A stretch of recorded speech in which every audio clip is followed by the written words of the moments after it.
कलयुग में आध्यात्मिकता खो गई है, भक्ति खो गई है। हम समझ नहीं पा रहे हैं कि अच्छा क्या है और बुरा क्या है। हम भटक गए हैं, यह बात पक्का मान लीजिए। हम भ्रम के शिकार हैं, इस बात को भी पक्का मान लीजिए। हम जी रहे हैं, हम समझ रहे हैं कि हम अपने जीवन में अपने जगह पर अच्छे हैं, हमारे कर्म अच्छे हैं, हमारी दिनचर्या अच्छी है, हम जीवन में सफल हैं या असफल हैं, लेकिन हम अच्छा हैं। तो यह भ्रम को त्यागिए। आप 10 मिनट 15 मिनट रात्रि में सुबह प्रातः अवलोकन तो कीजिए कि आपने जीवन में जो कर रहे हैं, अभी आपने दिन भर में कौन सा कर्म किया, अच्छा और बुरा, क्या करना चाहिए अच्छा बुरा। हमने पूरे दिन में रात तक हमसे कितने अपराध हो गए, छोटे मोटे, हमारे मुख से कितने अशुभ बातें निकली, अहंकार में हमने किसको चोट पहुंचा दी, ईर्ष्या में हमने किसको कुछ मढ़ दिया, उस पर कुछ लगा दिया, कुछ जोड़ दिया, कुछ खटका दिया। क्या हम कर रहे हैं? तो हमें समझना पड़ेगा। हम जीवन में आए हैं तो हमें ईश्वर को भी समझना पड़ेगा। और अगर ईश्वर को हम नहीं समझ रहे हैं तो हम धर्म ग्रंथ को लेकर नहीं चल सकते हैं पूरी तरह से। धर्म ग्रंथ में बहुत सारी बात आपको पता है कि वेद का क्या रहस्य है। एक वेद सृष्टि में, एक वेद, लेकिन समय के साथ वो एक वेद ही 4 वेद बने हैं। और उस वेद के निचोड़ जो निकला है, उससे कई कई कहानियां, कई कई रहस्य छुपे हुए हैं अध्यात्म में। अब अध्यात्म में जो हमें आज ज्ञान मिल रहा है, जैसे यूट्यूब पर, फेसबुक पर या सोशल मीडिया पर जो हमें ज्ञान मिल रहा है, हम उस ज्ञान में हम भ्रम के शिकार हो रहे हैं कि हमें सही ज्ञान मिल रहा है। इस बात को जानना भी जरूरी है। इतने सारे प्रपंच हैं, इतने सारे टोना टोटका, ठीक है टोना टोटका होते हैं, सही होते हैं, लेकिन कितने डेवलप हो रहे हैं, कितने होते हैं। लाखों करोड़ों मंत्र हैं, सब मंत्र सबके लिए थोड़े हैं, सब देवता सबके लिए थोड़े हैं। जैसे हर प्रकृति में आपका शरीर एक अलग प्रकार का बना हुआ है, जैसे आपके हाथ का फिंगर एक दूसरे से मेल नहीं कर सकता है, तो आप खुद अकेले हैं इस पूरे ब्रह्मांड में। आपका अस्तित्व एक अपना अस्तित्व है, जो महान भी हो सकता है, दिव्य भी हो सकता है, और निम्न स्तर पर पापपूर्ण भी हो सकता है। आपको क्या बनना है, यह फैसला आपके हाथ में है। आज मैं देख रहा हूं कि सभी बड़े बड़े साधक, साधु, संत कहलाने वाले लोग अपने आप को भगवान मान बैठे हैं और घोषणा भी कर रहे हैं। जब उनके शिष्य, उनके अनुयायी जब अपने गुरु को यह बोलते हैं कि हे भोलानाथ, हे शिव शंभु, तो वह व्यक्ति मुस्कुराते हैं, आशीर्वचन देते हैं।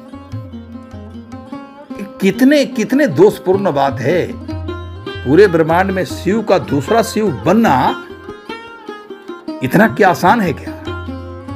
कौन दूसरा शिव बना है? शास्त्र में तो लिखा है कि ये साधना कर लेने से शिव बन जाएंगे, वो साधना करने से शिव के समान हो जाएंगे। अरे शिव अंश बन जाना, शिव के कृपा से शिव के जैसा दिखना या उनकी शक्ति से एक सिद्ध बन जाना, वह दूसरी चीज है। लेकिन शिव का दूसरा शिव बन जाना, ये पूरे ब्रह्मांड का सबसे बड़ा झूठ है, सबसे असंभव कार्य है। शिवोहम शिवोहम, क्या शिवोहम? मैं ही शिव हूं। कौन शिव है? अरे ये जो शिव है, ये जगत के परम पिता परमेश्वर है, जो निर्गुण निराकार ओमकार है। ओम मंत्र किसका है? भगवान कृष्ण जो गीता में इस रहस्य को खोल रहे हैं कि एक ही मंत्र की साधना करनी चाहिए, ओम का। हर जगह सिद्ध संतों ने जहां जहां ग्रंथ कुछ लिखे हैं, उसमें क्या लिखे हैं? ओम तत्सत। ओम तत्सत का क्या मतलब है? ओम ही एक सत्य है।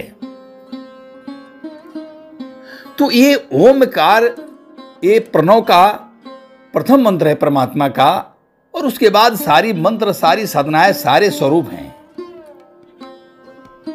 तो कोई शिव नहीं बन सकता है, कोई हरि नहीं बन सकता है, कोई भगवती नहीं बन सकती है। आदि शक्ति जगदम्बा बनने के लिए कोई नहीं आ सकता, वो आदि शक्ति को ही आना पड़ेगा। शिव बनने के लिए शिव को आना पड़ेगा, हरि बनने के लिए हरि को आना पड़ेगा। वो राम के रूप में आए, कृष्ण के रूप में आए, या नरसिंह के रूप में आए, लेकिन उन्हीं को आना पड़ेगा। आज लोग कहते हैं कि राम राज की स्थापना करनी है। कौन राम राज की स्थापना करे? किसके बूते की बात है? हम राम राज पर या राम के चरित्रों पर राम की सहायता लेकर उस मार्ग पर चल के कुछ अपने जीवन को अच्छा कर सकते हैं, सुदृढ़ कर सकते हैं, लेकिन राम राज नहीं बन सकता। राम राज बनने के लिए तो श्री राम को आना पड़ेगा। क्या बिना श्री राम का कौन व्यक्ति राम राज की स्थापना कर सकता है? कोई अहंकार में पड़े हुए हैं, कोई मोह में पड़े हुए हैं, कोई पद की लिप्सा में पड़े हुए हैं, कोई शिव बनने के लिए आतुर है, कोई हरि बनने के लिए आतुर है, कोई अपने आप को संत घोषित कर दिए हैं, कोई अपने आप को सिद्ध घोषित कर दिए हैं। करोड़ों फॉलोअर है तो वो हनुमान जी के स्वरूप हैं, तो कोई है किसी के स्वरूप बने, सभी अपने स्वरूप को बने। भक्त कितने बने हैं? इस कलयुग में भक्त भी तो बहुत सारे आए हैं, भक्त भी तो आ रहे हैं, आज भी तो आ रहे हैं, आज भी तो हैं। आपके जीवन में देवराहा बाबा थे ना 700-800 वर्ष से? आपके जीवन में तेलंग स्वामी थे ना 300 वर्ष से ऊपर? आपके आसपास, आपके जीवन में बहुत सारे महान संत आए हैं जो गोपनीय हैं। बहुत लोगों का तो लोग नाम तक नहीं जानता है। और बहुत ऐसे चमत्कारिक पुरुष हुए हैं, लेकिन आप उनके जीवन को जाकर देखिएगा, किसी में दम्भ नहीं था, किसी में अहंकार नहीं था, किसी में भेदभाव नहीं था, न जातीय भेद न और कोई भेद। यहां तो मैं देखता हूं कि कथा पर भी कुछ लोग बैठते हैं तो अपने आप को भगवान से विशेष दिखाने का कोशिश करते हैं।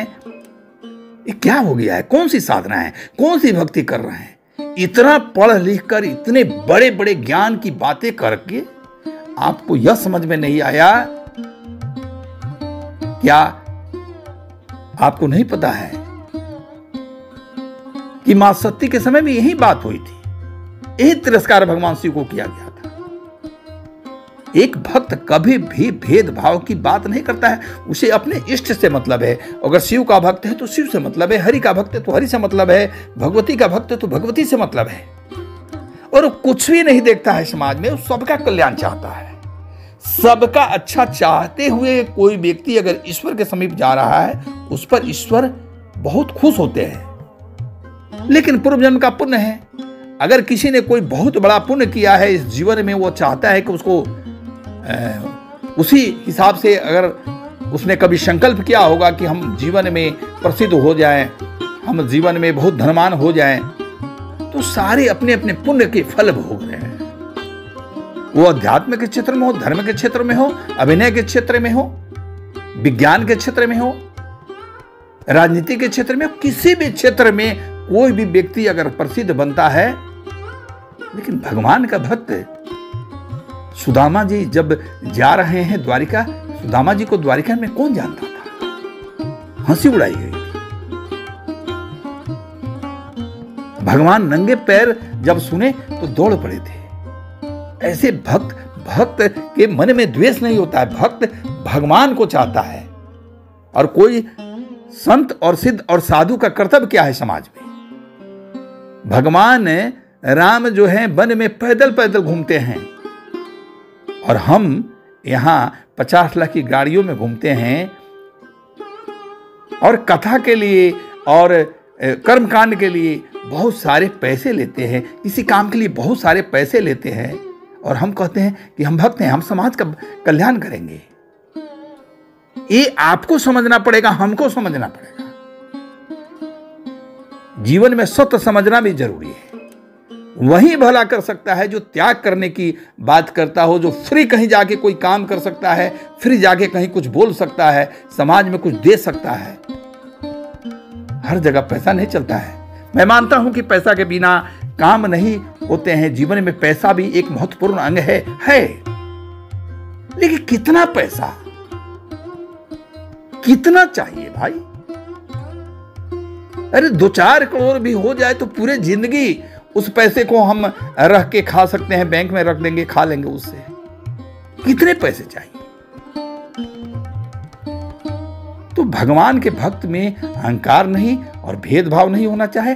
वही परम ज्ञानी है, वही समाज को कुछ दे सकता है। नहीं तो समाज आज भी भटक रहा है, कल भी भटक रहा था, आगे भी भटकेगा और नई पीढ़ी बर्बाद हो रही है। और इस जीवन में बिना भगवत कृपा कुछ भी संभव नहीं।